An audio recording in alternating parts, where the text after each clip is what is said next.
This 3020 is looking a little high in the front for some reason. Well, it's probably because there isn't a front. It's rolled away. Why this is taken out is because our steering motor gearbox seal went out, which is right here. So they've got a new seal in that, and you have to get it timed just right. Kind of pain in the butt. The wide front attaches to the frame rails right there. It attaches this cast front end there and there. So there's 4 points of attachment. That's what holds the weight. On a narrow front axle, it's actually attached directly to the motor, which does not hold near the weight. The air conditioning compressor on this 4630 went out, but we actually had a brand new one in, the old Delco. I think they're A6 models. Anyway, got that put on here. We got the new Freon. We run the evacuator on it for quite a while, get all the moisture pulled out. And new receiver dehydrator there. Oh yeah, I finally got my my hooks here too. My original hooks for the back of the cab. I'm gonna get a new SMB sign. This one's pretty faded out. This 4630 is a bit of a mess right now. I got caught in the rain the other day picking up bales. Something else we've been noticing, these hydraulic boxes are leaking like crazy. This one's had the conversion kits put in it. This is original. That's the way it was when we bought the tractor. I think I'm going to try to buy 50 series boxes and put on there. Just replace these two boxes with 50 series, which will eliminate all the problems. And if you're wondering where that red thing went, that's the cable for the latching system on that Bergman speed hitch, which we absolutely love. Otherwise, the tractor is working quite well. We like it. Works good. Picks up a couple bales pretty easy. This is a bale spear we built for the front. We used the shorter tines. The smaller tines went 4 of them at about 58 inches wide. I think it's 60 outside to outside. But I do think we would have had some room for improvement on this bale picker upper, or whatever you want to call it, stabber attachment here. I think we should have went a little bit wider and maybe one big spike in the center and 2 smaller ones on the outside edge. Not quite sure yet, but I do think there's some room for improvement on that design.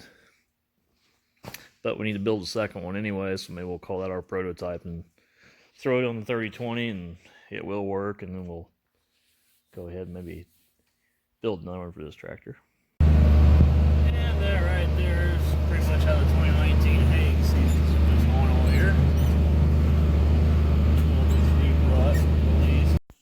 Since I put the last video, a lot's been going on around the area. Guys are finishing up spraying beans. Hay's been put up. A lot of hay's went up in the last half of June into early July, which was first cut on grass and even some alfalfa. We had rain mid-June. Now the rain's shut off, and corn in the thinner soils and hillsides and areas where it was waterlogged before, heavy clay content soils, is showing a lot of stress. But there is some rain in the forecast. Us personally, our corn is holding in there, but it will need rain in the next week or so. And we do have most of the first cut of hay up. If you're actively involved in agriculture, you'll certainly know about the report that came out a little over a week ago, which was quite bearish to the commodity prices. Based on what I've been reading, the disaster relief program was being argued by Democrats and Republicans, primarily I think due to that Puerto Rico deal. So they weren't passing it. Part of that program was huge amounts of preventive planting acres. So the government didn't know what to do. They didn't have the money. Nothing was passed. So they came up with the market facilitation program, essentially dangling a $14.5 million carrot in front of our nose to get everybody to plant, which it's reported that record planting went on, especially in the eastern states that were already wet. Not long after the disaster bill was passed, however, planting had already occurred. A lot of acres are not going to be top yielders this year. Corn planted in July simply just does not yield to full expectancy. So they know there's going to be a large amount of crop insurance payouts. So I think they falsified the report as much as possible, pure propaganda based, to drop the floor out of crop insurance, which would lighten up payments. Since the passing of that market facilitation program, there hasn't been much news about it. If you Google, especially like the USDA website, all you'll see is that their lawyers are currently working on it and trying to figure out how to disperse the funds, with the keyword of up to 14.5 billion. My personal guess is based off what's planted intentions, current markets, and prices that have increased. We'll be lucky to ever see a payment. 5125R, kind of a cute little tractor. Roller blinds, got a whole thing here, slides, dome light, AC vents up there, radio. Cute little tractor.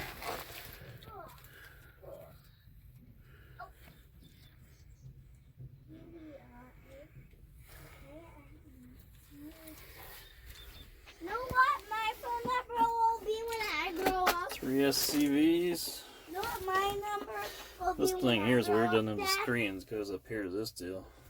You know what my number will be?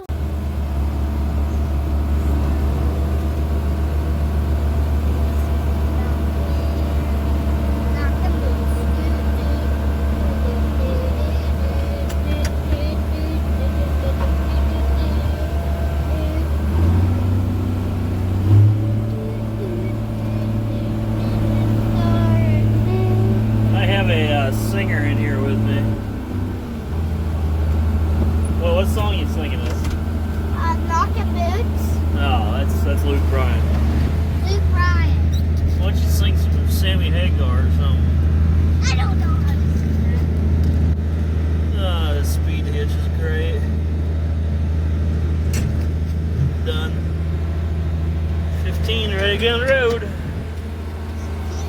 Ready to get on the road. More of that 2K19 bailing right there. Oh, the joy. Don't get me on YouTube. Well, now that we're married, you're eating steaks. So I guess we're moving up in the world.